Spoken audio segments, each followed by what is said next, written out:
साथियों, भारत मुक्ति मोर्चा के द्वारा जो 70 कार्यक्रमों की श्रृंखला 32 राज्यों में घोषित की गई है, आज उस श्रृंखलाबद्ध कार्यक्रम के अंतर्गत बड़ा कार्यक्रम आपके यहाँ वसमत में हो रहा है और उस कार्यक्रम का समापन करने के लिए मैं आपके सामने उपस्थित हूँ। साथियों, तमाम विषय चर्चा करने के लिए रखे गए हैं। इसमें मुख्य विषय ईवीएम मशीन का है। ईवीएम मशीन की वजह से क्या हो रहा है, इसे जानना, इसे समझना बहुत जरूरी है। फुले शाहू अंबेडकर के 100 से भी ज्यादा साल के आंदोलन की बदौलत 26 जनवरी 1950 को हम लोगों को वोट का अधिकार मिला। ये सामान्य अधिकार नहीं है। ये सामान्य अधिकार क्यों नहीं है? क्योंकि वोट के अधिकार की वजह से इस देश में हम लोग शासन करती जमात बन सकते हैं। कितने हमारे पढ़े लिखे लोगों को ये बात समझ में आती है? कितने अनपढ़ लोगों को ये बात समझ में आती है? जब पढ़े लिखे लोगों को ये बात समझ में नहीं आती है तो अनपढ़ लोगों को कहां से समझ में आएगी? पढ़े लिखे लोगों की जिम्मेदारी है कि वो अनपढ़ लोगों को इस बात को समझाने का काम करे। तो पढ़े लिखे लोगों को ये पता नहीं है कि वोट का अधिकार फुले शाहू अंबेडकर के 100 साल के आंदोलन की बदौलत हम लोगों को मिला हुआ है। ये उस आंदोलन का निचोड़ है। अगर हम लोगों को फुले शाहू अंबेडकर के आंदोलन के बदौलत अगर कोई सबसे बड़ा अधिकार मिला है तो वो सबसे बड़ा अधिकार वोट का अधिकार है। और सबसे बड़ा वोट का अधिकार जो मिला है वो हमारे लोगों से चुनाव के दौरान खरीदा जाता है और हमारे लोग उसको बेचते हैं। जो लोग खरीदते हैं इस देश में, कौन लोग खरीदते हैं? ब्राह्मणों की संख्या इस देश में 3.5% है। महाराष्ट्र में 1.5 या 2% है। ऑल इंडिया में 3.5% है। 3.5% वोट जिन लोगों के पास है, अगर वो व्यक्ति ग्राम पंचायत का चुनाव लड़ता है तो वो ग्राम पंचायत का सदस्य भी चुनकर नहीं आ सकता। अगर वो ग्राम पंचायत का सदस्य भी चुनकर नहीं आ सकता तो पंचायत का सरपंच भी नहीं बन सकता। जो पंचायत का, ग्राम पंचायत का सरपंच नहीं बन सकता, वो देश की सत्ता का, भारत का प्रधानमंत्री बनवा रहे हैं। नरेंद्र मोदी भारतीय जनता पार्टी के द्वारा बनाया गया प्रधानमंत्री है। भारतीय जनता पार्टी आरएसएस के द्वारा बनाई हुई पार्टी है। आरएसएस ब्राह्मणों के द्वारा बनाया हुआ संगठन है। ब्राह्मणों की संख्या 3.5% है। तो 3.5% ब्राह्मणों ने नरेंद्र मोदी को प्रधानमंत्री बनाया। नरेंद्र मोदी प्रधानमंत्री नहीं बना। नरेंद्र मोदी बीजेपी के द्वारा, जो आरएसएस के ब्राह्मणों के द्वारा बनाई हुई 3.5% की पार्टी है, उन्होंने नरेंद्र मोदी को प्रधानमंत्री बनाया। इसका मतलब यह है कि Narendra Modi is not a real prime minister of India, he is a nominated prime minister. Narendra Modi nominated prime minister है। नॉमिनेटेड अंग्रेजी शब्द है। इसका अर्थ यह है कि ये ब्राह्मणों ने पार्टी बनाई भाजपा, भाजपा पार्टी चलाते हैं बीजेपी के ब्राह्मण, आरएसएस के ब्राह्मण। वो 3.5% ब्राह्मणों ने नरेंद्र मोदी को प्रधानमंत्री पद का कैंडिडेट, प्रधानमंत्री बाद में बनाया, पहले उसको प्रधानमंत्री पद का कैंडिडेट नॉमिनेट किया।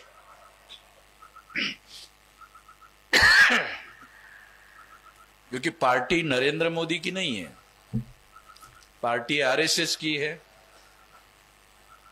पार्टी ब्राह्मणों की है। तो ब्राह्मणों ने नरेंद्र मोदी को नॉमिनेट किया।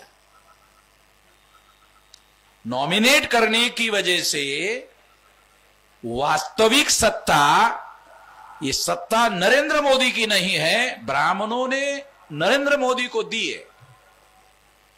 वास्तविक सत्ता आरएसएस के पास है, ब्राह्मणों के पास है। इसका सबूत क्या है? अब बोलेंगे इसका क्या सबूत है? नरेंद्र मोदी पिछड़े वर्ग का है, ओबीसी का है, प्रधानमंत्री है।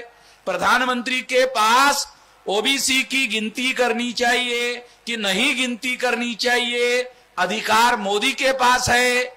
मोदी ओबीसी है, ओबीसी की गिनती करने का फैसला 10 साल होने के बाद तीसरी बार प्रधानमंत्री बना, अभी तक नहीं लिया। इससे सिद्ध होता है कि नरेंद्र मोदी के पास वास्तविक पावर नहीं है, नॉमिनेटेड पावर है, ब्राह्मणों के द्वारा दिया हुआ पावर है।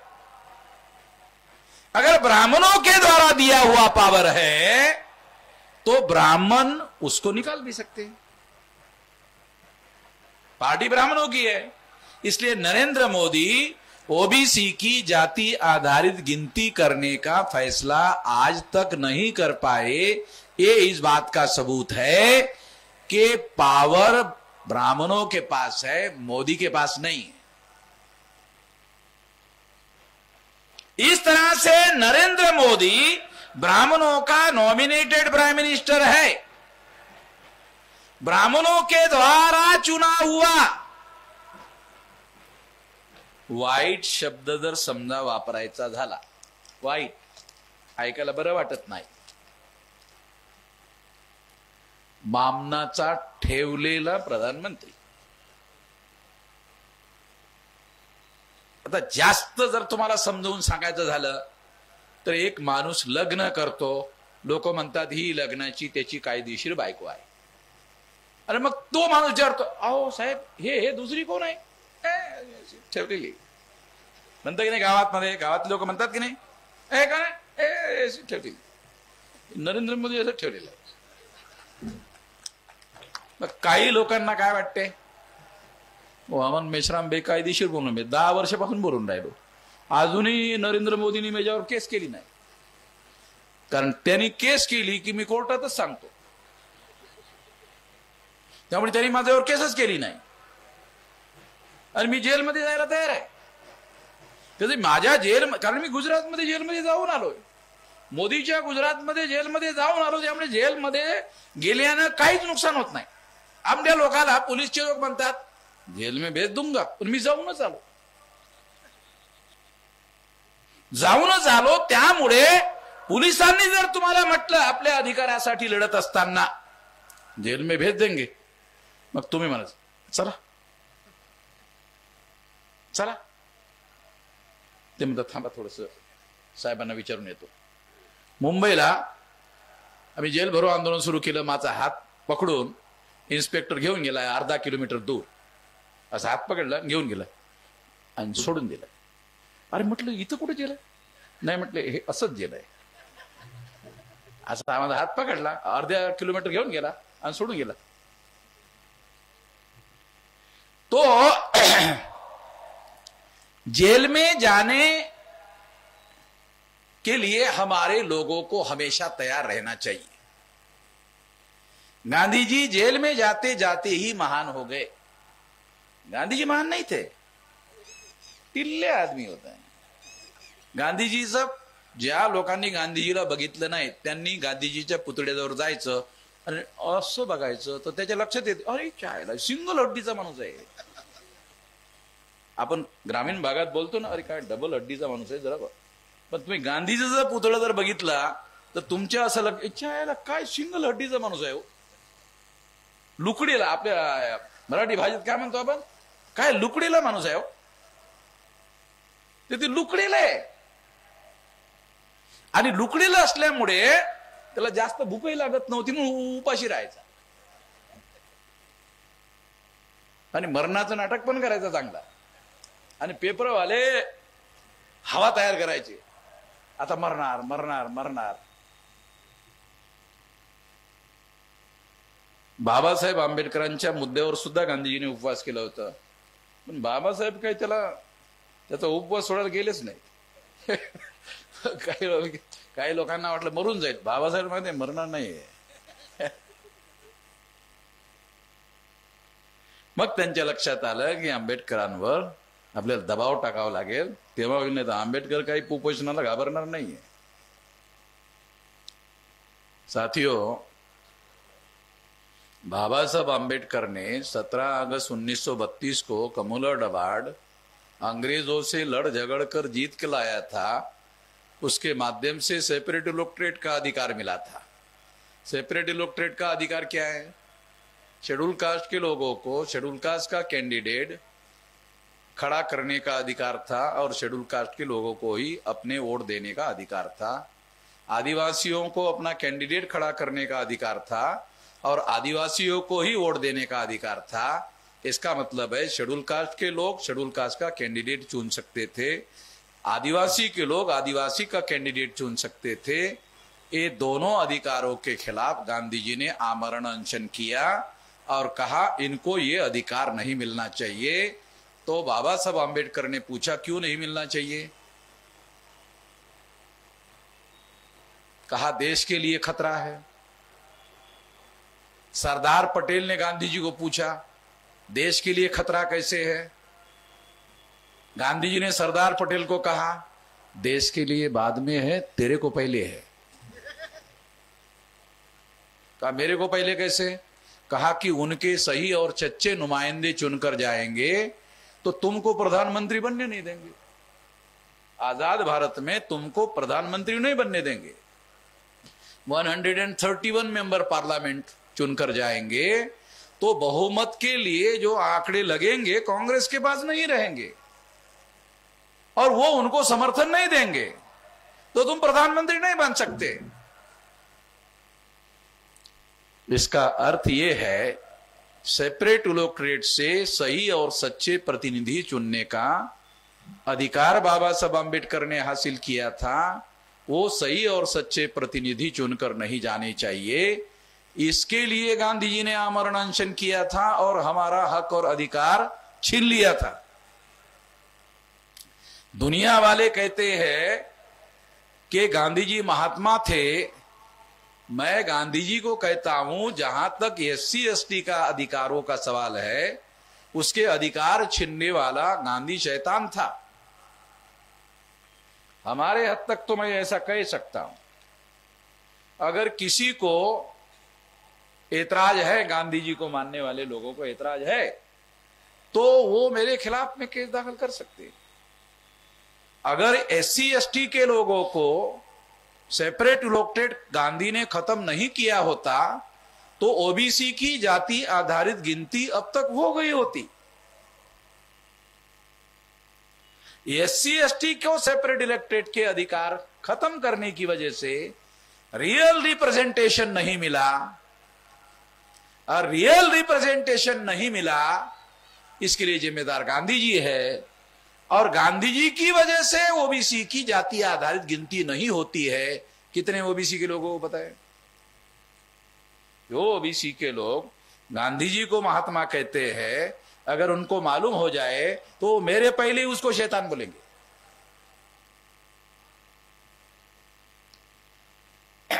सर्वात जास्त नुकसान स्वतंत्र भारतामध्ये या जॉईंट इलेक्टेडमुळे ओबीसींचं झालं। 60 वर्ष ओबीसीच्या लोकांना रिझर्वेशन मिळण्यासाठी लागले। 17 ऑगस्ट 1932 ला शेड्यूल कास्टच्या लोकांना रिझर्वेशन मिळालं आणि ओबीसीच्या लोकांना 92 मध्ये मिळालं। 32 आणि 92 म्हणजे याचा अर्थ असा की ओबीसींना रिझर्वेशन मिळण्यासाठी शेड्यूल कास्टच्या पेक्षा 60 वर्ष जास्त लागले। याला कोण जबाबदार आहे? याला गांधीजी जबाबदार आहे। गांधीजीमुळे ओबीसींची मोजणी केली जात नाहीये। 50 वर्षापेक्षा जास्त काँग्रेसचंच राज्य होतं। मग काँग्रेस कोणी पैदा केली? गांधीने पैदा केली। काँग्रेस काही अनवरस संतान नाही आहे, गांधीजीची औरस संतान आहे। औरस म्हणजे जायज संतान आहे, नाजायज नाहीये।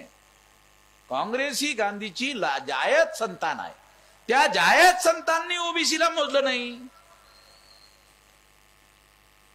मग त्यांना नाजायज कशाला म्हणायचं? हे जायजच आहे। गांधीच त्यांचा बाप आहे। गांधींनीच वर्तमान काँग्रेस डेव्हलप केलेली आहे।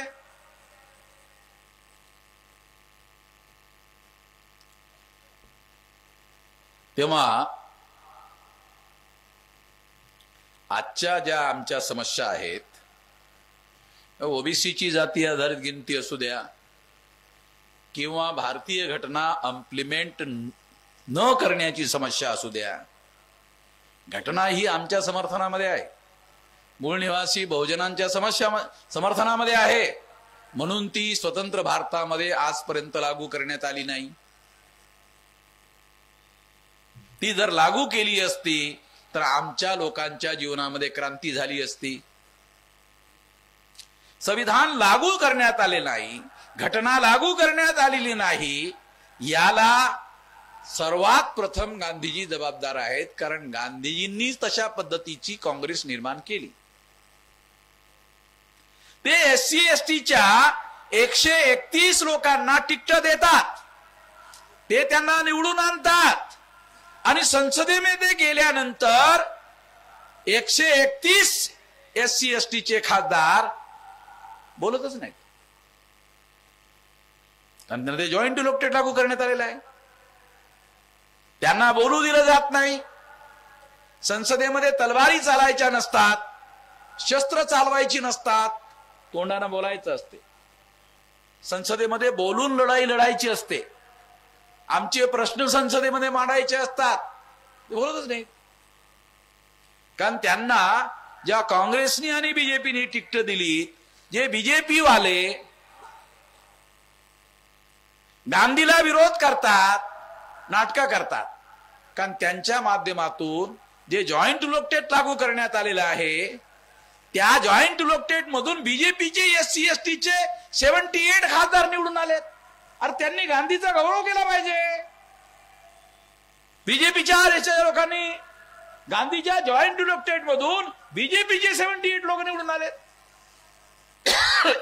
तेव्हा बीजेपीचे लोक गांधीच्या विरोधात आहेत असं म्हणतात, कसं काय? गांधीजीच्या मुळे त्यांचे 78 लोक निवडून आलेत, नाही तर आमचे लोक त्यांना मतदान देतात का? तेव्हा ही सर्व व्यवस्था ईव्हीएम येण्याच्या अगोदर गांधी नावाची ईव्हीएम लागूच होती।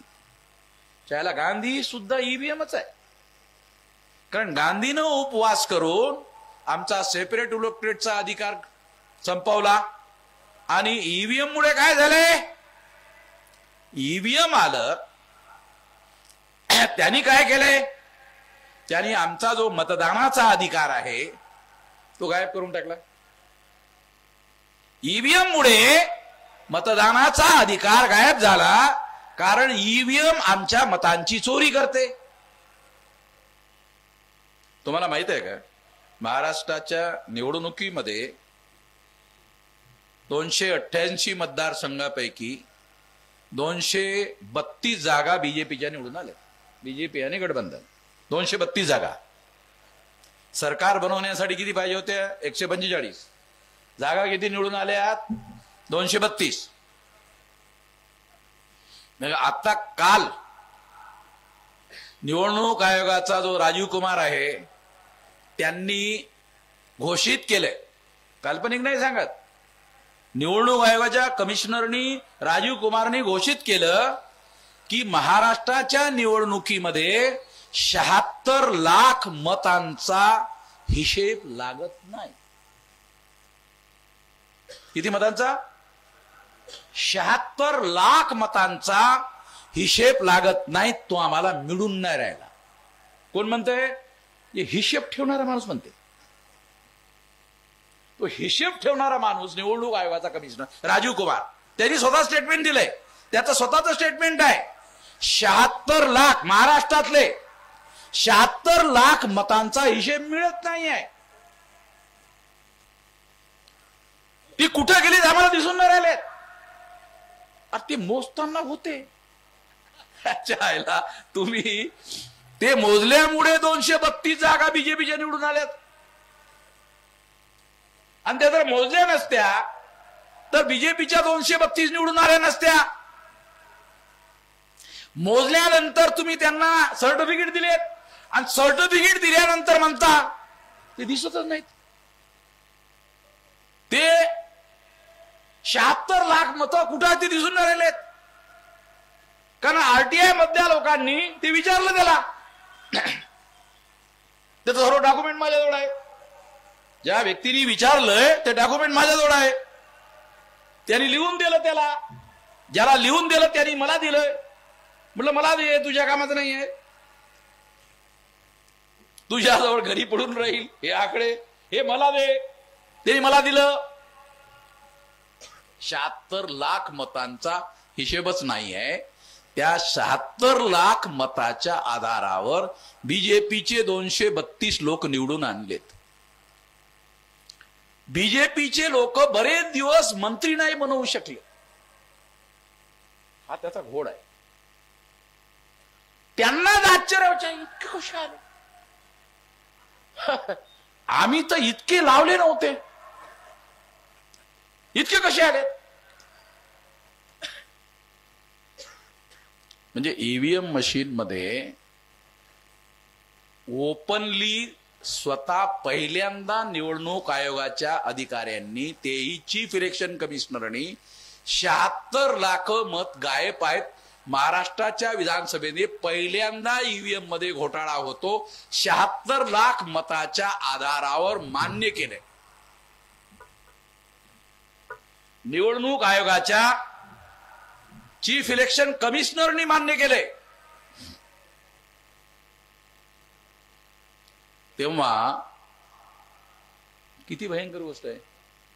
याचा अर्थ असा, ईव्हीएम मशीन मध्ये घोटाळा होतो ही गोष्ट 100% खरी नसून 200% खरी आहे। म्हणजे काही लोकांना 100% ऐकून ऐकून सवल पडल्यामुळे त्यांच्या डोक्यावर परिणाम होत नाही, म्हणून मला 200 वापरावं लागून राहिलं।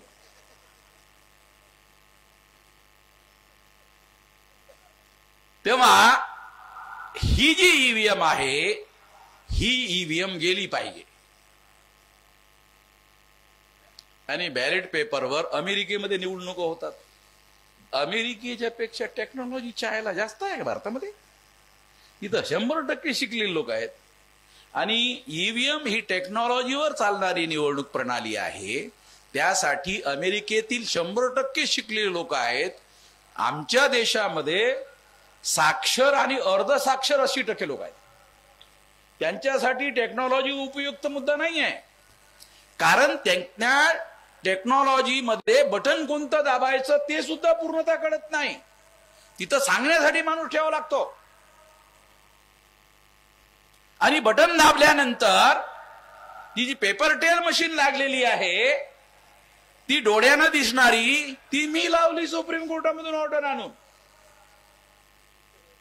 आता माझं असं म्हणणं आहे ते लावल्यानंतर ती डोळ्यानं दिसते की तुम्ही त्याला मतदान दिलं, पण मशीन मध्ये गेल्यानंतर ते बदलत नाही. कशावर? ती मशीन अगोदरच बनवून ठेवली नसेल कशावरून? मशीनच्या आतमध्ये आम्हाला काय दिसते, मशीनच्या बाहेर मध्ये दिसते, मशीनच्या आतमध्ये काय चाललेलं आहे ते कसं दिसते? ती मशीन त्यांच्या नियंत्रणामध्ये आहे. त्या मशीनी त्यांनी बनवलेल्या आहेत. त्यांनी बनवलेल्या मशीनच्या आतमध्ये कुठली टेक्नॉलॉजी लावलेली आहे ती त्यांनी जाहीरपणे केलेली नाही आहे, ती घोषित केली नाही आहे, ती कोणाला हात लावू देत नाही, ते कोणाला उघडून बघू देत नाही आहेत. या ठिकाणी साक्षर आणि अर्धसाक्षर 80% लोक आहेत. त्यासाठी त्या देशामध्ये ती मशीनच्या माध्यमातून केली जाणारी निवडणूक ही योग्य नाही आहे. अमेरिकेमध्ये 100% शिक्षक, जास्त शिकलेले लोक. साक्षर म्हणजे काय? 4थी पास. साक्षर म्हणजे 4थी पास. त्याला जर म्हटलं तू तुझं बाप आणि तुझं आडनाव लिही बरं, मुश्किल न लिहिते. पण 4थी पास त्याला म्हणा, अरे 4थी पास आहे ना. साहेब 10-15 वर्षापूर्वी झालं होतं. मग 4थी पास तर 10-15 वर्ष झाले होते, मग आता ते अक्षर नाही, आता ते वाचणंच नाही ना, तर त्यामुळे ते लक्षात नाहीये. कशी तरी अर्धवट साक्षरी करतायत. तेव्हा अशा प्रकारचे साक्षर आहेत आपल्याकडे, साक्षर, अर्धसाक्षर, आणि त्याचा मोठा गौरव आहे भारताला. 80% साक्षरता. अरे पण कशी? ग्रॅज्युएट होणारा माणूस सुद्धा साक्षर आणि 4थी पासवाला साक्षरच. पण त्याच्यामध्ये ग्रॅज्युएट माणसाला जे समजतं आणि 4थी वाल्याला जे समजतं त्याच्यामध्ये किती अंतर आहे? तर 15 वर्षाच्या नंतर जो 4थी झाला साक्षर असतो त्याची साक्षरता सुद्धा गायब होऊन जाते. तेव्हा टेक्नॉलॉजीच्या माध्यमातून आपल्या देशामध्ये ज्या निवडणुका घेतल्या जात आहेत त्या निश्चितपणे जाणीवपूर्वक घेतल्या जात आहेत. त्या ब्राह्मणांसाठी अनुकूल आहेत. आणि म्हणून काँग्रेस जरी त्याचा विरोध करत असली तरी ही मशीन आणण्याचं काम काँग्रेसनेच केलंय. काँग्रेस आजच्या तारखेला याचा विरोध करते. का विरोध करते माहिती आहे? का विरोध करते? काँग्रेसच्या लोकांनी विरोध सुरू केला त्याचं खरं कारण ते असा विचार करतात की जर आम्ही विरोध केला नाही तर आमचे समर्थक वामन मेश्रामचे समर्थक होऊन जातील ना, आमचा खिसा खाली होऊन जाईल. म्हणून त्यांना काय वाटते, नामधारी का असेना आपण विरोध करत राहायचं. विरोध कसं करायचं? पेपरामध्ये वामन मेश्राम जनतेत आंदोलन करते, पेपरात बातम्या आपल्या यायला पाहिजे. तुम्ही बघा पेपरामध्ये बातम्या काँग्रेसच्या आणि मैदानात लढाई वामन मेश्रामची. तुम्ही हे बघा, लक्षात घ्या. म्हणजे मैदानामध्ये आम्ही लढून राहिलो, मग हे नाटक काँग्रेसचे लोक का करत आहेत? कारण त्यांना असं वाटते की त्यांचा समर्थक असलेला SC ST OBC मायनॉरिटीचा वर्ग हा वामन मेश्रामकडे सरकू नये. त्यांची संख्या 85% आहे. म्हणून हे सर्व षडयंत्र या लोकांच्या माध्यमातून चालू आहे. हे षडयंत्र आपण हाणून पाडलं पाहिजे. काँग्रेसला या बाबतीमध्ये नंग केलं पाहिजे आणि त्यांच्यापासून आपला तिसरा पर्याय निर्माण केला पाहिजे. जोपर्यंत आपण आपला तिसरा पर्याय पहिल्या टप्प्यामध्ये निर्माण करत नाही तोपर्यंत दुसरा पर्याय होत नाही. पहिल्यामध्ये तिसरा टप्पा निर्माण करावा लागेल. तिसरा पर्याय झाला की दुसरा निर्माण करावा लागेल. दुसरा झाला की मग पहिला होईल. आणि अशा पद्धतीनं आपल्या समाजाचे लोक शासनकर्ती जमात बनतील, संख्या आपली जास्त आहे, तेव्हा खासदार आमदार सुद्धा आपलेच जास्त असायला पाहिजेत, स्वाभाविकपणे आहे. तेव्हा आपल्या लोकांनी या सर्व बाबीचा विचार केला पाहिजे. जर तुमची गरिबी संपवायची असेल, तुम्हाला आश्चर्य वाटत असेल की काही दिवसापूर्वी भारत सरकारचं बजेट किती लाख करोड रुपयाचं होतं? 42 लाख करोड. किती लोकांना हा आकडा किती आहे कळते? 42 लाख करोड. आपल्या लोकांना करोड म्हणजे मोजता येते? लाखही काही लोकांना मोजता येत. 42 लाख करोड. अरे एवढा पैसा भारत सरकारचा 1 वर्षाचं इन्कम आहे. राज्य सरकारचं वेगळं आहे, महानगरपालिकेचं वेगळं आहे, नगरपालिकेचं वेगळं आहे, ग्रामपंचायतीचं वेगळं आहे, जिल्हा पंचायतीचं वेगळं आहे, तालुका पंचायतीचं वेगळं आहे. तेव्हा पैसा एवढा प्रचंड टॅक्स स्वरूपामध्ये येतो. त्या पैशानी 10 वर्षामध्ये आपल्या सर्व लोकांचं दारिद्र्य संपवता येऊ शकते. अशाच पद्धतीचं दारिद्र्य अमेरिकेच्या लोकांनी संपवलं, युरोपच्या लोकांनी संपवलं. आता अमेरिका हा दारिद्र्य रेषेच्या फार वरती, युरोप दारिद्र्य रेषेच्या वरती फार वरती.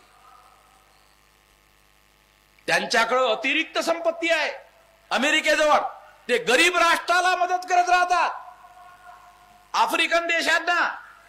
एवढा प्रचंड पैसा त्यांच्याकडे आहे. भारतामध्ये सुद्धा पैशाची कमतरता नाही आहे. 42 लाख करोड रुपये प्रचंड पैसा आहे. या सर्व पैशाच्या माध्यमातून आपल्या लोकांचं दारिद्र्य 10 वर्षात संपवता येऊ शकते. एज्युकेशन उच्च दर्जाचं दिलं जाऊ शकते, हायर एज्युकेशन दिलं जाऊ शकते, फॉरेन एज्युकेशन दिलं जाऊ शकते, विदेशामध्ये आपली मुलं शिक्षणासाठी पाठवले जाऊ शकतात. तुम्ही कल्पना करा, एकटे बाबासाहेब आंबेडकर विदेशामध्ये शिक्षण शिकून आले तर आपला एका माणसाने किती मोठा उद्धार केला. तर आपले हजारो लोक जर विदेशामध्ये शिक्षण घेण्यासाठी पाठवलेत, किती मोठ्या प्रमाणामध्ये त्यांचा उद्धार होईल. आणि ते आपल्या माध्यमातून त्यांच्या माध्यमातून आपला उद्धार होऊ शकेल.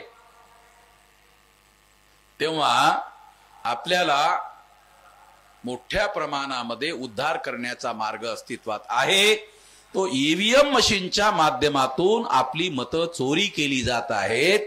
चोरी करण्याच्या पाठीमागचा हेतू आपण राज्यकर्ते बनायला नको. म्हणजे ईव्हीएम हे तुम्हाला राज्यकर्ते बनवण्यापासून थांबवण्यासाठी आहे. आणि यामध्ये बीजेपी आणि काँग्रेस, काँग्रेस आणि बीजेपी यांचं काय षडयंत्र आहे? 10 वर्ष तुम्ही ईव्हीएमचे घोटाळा करून राज्य करा, 10 वर्ष आम्ही करतो. बीजेपीची 3री टर्म चालू आहे, आणखी 1 टर्म बीजेपीला मिळेल. म्हणजे 10 वर्षाची बरोबरी जी झालेली आहे, त्यानंतर बीजेपीचे 10 वर्ष शिल्लक होतील. मग ते शिल्लक झाल्यानंतर काँग्रेस येईल, मग ते आणखी 10 वर्ष करतील. म्हणजे हे असं ठरवलेल्या गोष्टी आहेत, हे ठरवून चाललेलं आहे. आणि म्हणून आपल्याला, कारण यामध्ये मीडियाचे लोक सहभागी आहेत, कोर्टाचे लोक सहभागी आहेत, अर्धवट बातम्या छापतात, खोट्या बातम्या छापतात, खऱ्या बातम्या छापत नाहीत. आम्ही रिसर्च करून डाटा काढतो म्हणून आम्हाला माहिती मिळते. आणि आमच्या माध्यमातून जितक्या लोकांना आम्ही सांगू शकतो तितक्या लोकांना आम्ही सांगतो. बाकी करोडो लोक तसेच राहतात, त्यांना माहितीच नाही राहत. ज्ञान तर फार दुसरी गोष्ट आहे. माहिती ही प्रायमरी स्टेज आहे ज्ञानाची. माहिती सुद्धा आमच्या लोकांना दिली जात नाही. ज्ञान देण्याचा मुद्दाच फार दूरचा आहे. तेव्हा हे जे काही षडयंत्र देशात चाललेलं आहे, हे षडयंत्र जर हाणून पाडायचं असेल तर आपल्याला काय करायला पाहिजे? आखरी मुद्दा सांगतोय, काय करायला पाहिजे? या देशात जर तुम्हाला बदल घडवायचा असेल तर एक उपाय आपल्या जवळ आहे. मी वयाच्या 19व्या वर्षापासून हे काम करतोय. आता सध्या माझं 68वं वर्ष चाललेलं आहे. म्हणजे जवळपास 49 वर्ष झालेत मी हे काम करून राहिलो आणि या रात्रंदिवसच्या प्रयत्नाने 625 जिल्ह्यामध्ये देशव्यापी संघटन निर्माण केलेलं आहे 32 राज्यामध्ये. तेव्हा आपण राष्ट्रव्यापी संघटित शक्ती निर्माण केलेली आहे. तेव्हा जो बदल आपल्याला घडवायचा आहे तो संघटित शक्तीच्या बळावर आपल्याला घडवून आणता येऊ शकतो. ती संघटित शक्ती आपण निर्माण केलेली आहे. ही संघटित शक्ती फक्त 6 लाख गावापर्यंत पोहोचवायची आहे. तेव्हा तुम्ही लोकांनी ते गावापर्यंत पोहोचवायचं आहे. गावातल्या लोकांना जास्त समजून सांगण्याची जरूरत नाही. तुम्ही फक्त गावामध्ये जरी गेलात आणि बूथ लेवलचं संघटन बनवलं तर 15 लाख बूथ लोकांचं संघटन बनवता येऊ शकते. आणि मग schedule caste, most backward schedule caste, extreme backward schedule caste, schedule tribe, most backward schedule tribe, nomadic tribe, MBC, OBC आणि मायनॉरिटी मुस्लिम, सिख, ईसाई, बुद्धिस्ट, जैन, लिंगायत या लोकांच्या माध्यमातून 14x15 अशा पद्धतीचे 2 करोड ग्रुप आपण तयार करू शकतो. आणि हे 2 करोड ग्रुप जर संपूर्ण देशामध्ये आपण तयार केले तर ह्या 2 करोड ग्रुपच्या माध्यमातून आपण प्रचंड मोठी संघटित शक्ती निर्माण करू शकतो. या संघटित शक्तीच्या बळावर या देशामध्ये आपल्याला पाहिजे ते परिवर्तन घडवून आणू शकतो. आपल्याला परिवर्तनाची मागणी करण्याची जरूरत नाही. मागणी केली तर ब्राह्मण आपल्याला काही देणार नाही. मागल्याने कुणालाही अधिकार जगामध्ये मिळालेले नाही. मागितल्याने कधी कधी भीक मिळते, भीक सुद्धा मिळत नाही. आणि देणारा सुद्धा म्हणजे फेकून देतो. तेव्हा इज्जतीचं जीवन, सन्मान आणि मानाचं जीवन जर जगायचं असेल तर ते संघटित शक्तीच्या बळावर मिळवलेल्या अधिकारामधून आपल्याला करता येतंय. ते आपण करण्याच्या ताकदीच्या लेवलवर आलेलो आहे. त्यासाठी आपण एकच काम करायचं आहे, ते म्हणजे ग्रामीण भागामध्ये जाऊन बूथ लेवलचं संघटन बनवा. त्याचा कार्यक्रम 2030 पर्यंत बनवलेला आहे. 2030 पर्यंत 2 करोड सामाजिक समूहाचे ग्रुप आपण तयार करू शकतो. आणि आपल्याला पाहिजे 2030 पर्यंत जो बदल आहे तो आपणच आपल्या बळावर निर्माण करू शकतो. जो बदल आपल्याला हवा आहे तो आपणच आपल्याला संघटित शक्तीच्या बळावर मिळवू शकतो. कोणालाही मागण्याची काही जरूरत नाही. मागितल्यानं मिळणार नाही. तुमचे अधिकार त्यांनी जबरदस्तीनं दाबून ठेवलेले आहेत. आणि दाबून ठेवलेले अधिकार जे आहेत, जबरदस्तीनं घेतलेले जे अधिकार आहेत ते मागल्यानं मिळणार नाही आहेत. ते आपल्याला संघटित शक्तीच्या बळावर घ्यावे लागतील. ते करण्यासाठी मी आपल्या सर्वांना अपील करतो की तुम्ही तुमच्या जिल्ह्यामध्ये जाऊन तालुक्याच्या संघटना बांधा. तालुक्याच्या लोकांच्या माध्यमातून गावाच्या आणि बूथ लेवलच्या संघटना बांधा. हा कालबद्ध कार्यक्रम 2030 पर्यंत आपण पूर्ण करू शकतो. ते जर आपण केलं तर जास्त दिवस नाही आहे. 2030 जास्त नाही, 25 चालू आहे. म्हातारा माणसाने जरी माझं ऐकलं तर तो सुद्धा मरणार नाहीये. 5च वर्षाची गोष्ट आहे. 5 वर्ष मरण थांबवतो आणि हे करतो, तो म्हातारा सुद्धा मरणार नाही. कारण आशा असली ना, आशा तर प्राण निघत नाही. आणि आशा नसली झटक्यात निघून जातो. तुझ्या जगण्यातच काही अर्थ नाही. दिल्लीतलं पोरग असेल आणि त्याचा बाप जर घरी डेथ बेडवर असेल आणि त्याला मिळाले पोरग येऊन राहिलं, मरतच नाही.